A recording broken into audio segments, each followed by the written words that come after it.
Hey everybody, how you doing? Welcome back to the newest review in the On Wax review series. It's been a while since I've done one of these. I think the last one I did was at Christmas time, so I really think that shows you how caught up I've been on music this year, right? I mean, I've heard a few of the big albums like Hurry Up Tomorrow, which I really enjoyed, and a few here and there, but I haven't really been up to date like I should be with a lot more of the newer artists, and so this one I really had to get on here and talk about. I know it was released a few weeks ago, but Don't Tap the Glass, the latest from Tyler, the Creator, his 9th studio album, in fact. And the reason I wanted to get on and talk about this one, well, for one, it was quite a shock when I found out he was releasing a new album, because I had just gotten back from his show at the Barclays Center from the Chromacopia tour. And I was like, he's coming out with another album? Like, for Tyler, it usually takes 2 or 3 years to get something back on the market. But no, within a year, we get his latest record. And also, that show was just such a great experience. My first hip-hop show, in fact. So really, really great to see the, attention to detail, the effort that went into that production, and I think Tyler did a really, really great job. So more of Tyler, the Creator, the better, in my opinion, and I think that this album continues his winning streak ever since Flower Boy, so many years ago. And this one, I think, really, to me, solidified my stance on the fact that he is the most interesting hip-hop artist mainstream right now. I really do think he is making some of the most interesting albums out of all his contemporaries. Yes, that includes Kendrick Lamar. I'm not as big on Kendrick Lamar's recent stuff, so I do think that Tyler has become that voice, and that's not to take away from anything that Kendrick is doing culturally speaking. He's still on top of the game, but for me, Tyler, the Creator, is the one that I think is the most unique, and the one I think that is the most worth listening to. And this album, look, I'm not going to act like that this is his most substantial album at all. In fact, it's probably his least substantial album, but damn it, I'm going to say something controversial here. I actually liked it more than Flower Boy and Call Me, if you get lost. This is actually one of my favorite Tyler, the Creator albums, and I think a lot of that has to do with just how easy and breezy it is. I mean, it's a hip-hop album. It's under 30 minutes. It runs at like 28 and a half or something, and it just zips on by.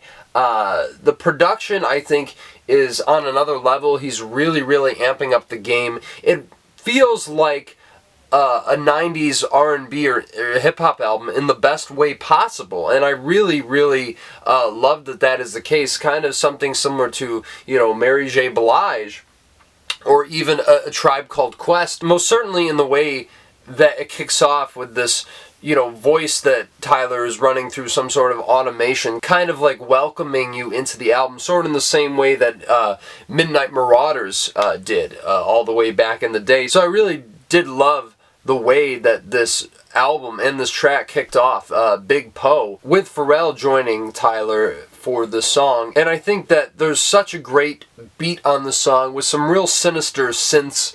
It's kind of a braggadocious sort of track, but the production is just so delectable that it's really, hard not to love it, I think, and it really sets the tone for the rest of this album, I think, pretty perfectly. I mean, it's got some really hard beats and some great synths, and, as far as Tyler, the Creator, goes, I mean, sometimes that's all you really want. And going into the next track, Sugar on My Tongue, not my favorite by any means, but it's very catchy. The watery synths in the talk box on the last half of the song, I think, really, really stand out. And yet again, it's like, even if these songs aren't, let's say, amazing, I still think that there is not a single weak track on this album. And this, like I said, I mean, it's just got some really, really pleasing production to the ears. And so, yeah, not my favorite, but I still really like this song. And then that leads into Sucka Free, which, yet again, you got the talk box. And it's very reminiscent of Roger Troutman, you know, especially like the California Love, that famous, you know, chorus and hook and everything they did on that song. That's what I mean, like, it reminds me of 90s hip-hop in the best way possible. This really is a throwback album as much as something like An Evening with Silk Sonic was to, you know, 70s R&B.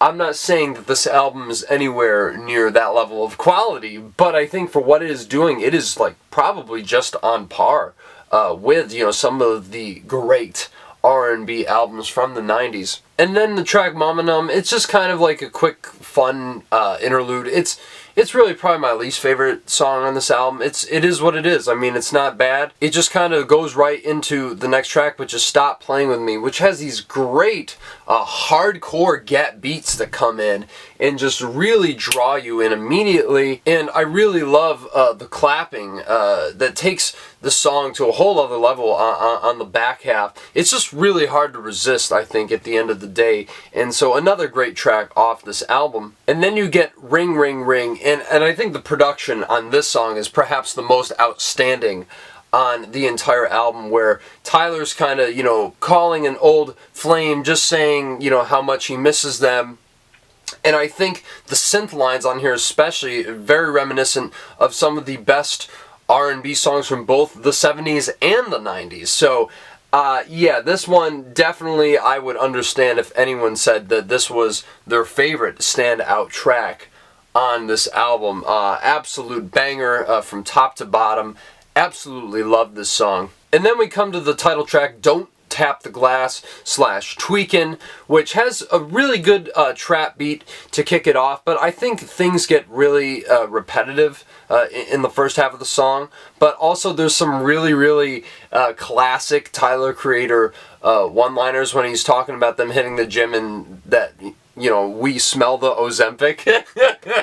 I just thought that line always, you know, gives me a chuckle and makes me laugh. And so, yet again, that's the thing. On all of these tracks, there's really something to appreciate and, you know, to take away from these songs, as light as they may be at times. Then you get Don't You Worry Baby, which has this propulsive drill beat set against probably the best melodic hook on the entire album from Madison McFerrin, who just really is the standout feature on this entire thing, as I believe this is the standout song on this record, probably by a hair over Ring Ring Ring for me.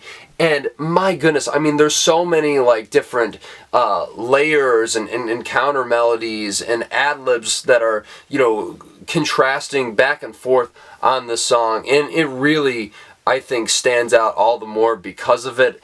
And yeah, I think that this probably is the most reminiscent of something like Mariah Carey in a lot of ways. You know, kind of similar to what she was doing on The Emancipation of Mimi, more than anything. But yeah, this is absolutely my favorite song on the album, and I'm sure that there will be quite a few who agree with me on that. And then you get to I'll Take Care of You, where, you know, you get these very ethereal keys that kick off this very, very beautiful track, before the rap chants come in and really take over the track and make it that much more heightened and intense, all converging by the end of the song in the most beautiful way possible. Really, really great song. And then you end off this album on Tell Me What It Is, which I think is, yet again, probably the perfect track to, you know, leave you off with on this album. Probably the most emotionally potent, I'd say, because you kind of get Tyler getting into a more introspective state like he was on Chromacopia. Obviously a lot less so, a lot more tame album, like I said. But, you know, there's that line where he says, Mama, I'm a millionaire, but I'm feeling like a bum, I think is really indicative of where Tyler is. And it's kind of, you know, heartbreaking to hear that. It really is, more than anything, his crooning plea for love. And on an album that is so much fun, I think it is really nice to end off on an emotional note like that. And then, of course, with the outro to kind of bookend the whole thing. Yeah, I really love Don't Tap the Glass. Not that it's like one of the greatest albums of all time or anything like that, or even quite holds a candle to, you know, some of Tyler's most emotional records, like Igor, like Chromacopia. But yeah, this was a damn blast if I've ever heard one, and easily my favorite album of the year so far. Obviously, that will probably change once I catch up on some more stuff, once some more stuff comes out. But as it stands, I'm going to give Don't Tap the Glass an 8.5 out of 10. Really just, what a great streak from this guy. I mean, this guy is putting in the work. And I think the end results are definitely going to be very fruitious for his legacy. I just wish him the best in his personal life, obviously, especially after hearing these couple albums. And, you know, I just hope he rides that wave of success to really great things. And I'm excited to see him in Marty Supreme at the end of the year. So that's something to look forward to as well. But yeah, guys, let me know what you thought about Don't Tap the Glass down in the comments below. Am I off on this one? Do you think it's one of Tyler's weaker records as of late? And if you say yes, I kind of understand that. But for me, this really did it. And yeah, I'm really excited to hear what you guys think as well. And please smash the like button. Subscribe to the channel if you want to see more reviews like this. I can't promise that I'll be doing these a lot because it's so infrequent that, you know, a promise almost seems like a bit of a fallacy. But I will promise that there will be more from this series, and I hope that you look forward to the day that the next video comes out. And of course, we're going to be talking about a lot of things. Probably the next review on the chopping block is Weapons, the latest film from Zach Kreger. So please stay on the lookout for that and so much more, and I will talk to you all very soon.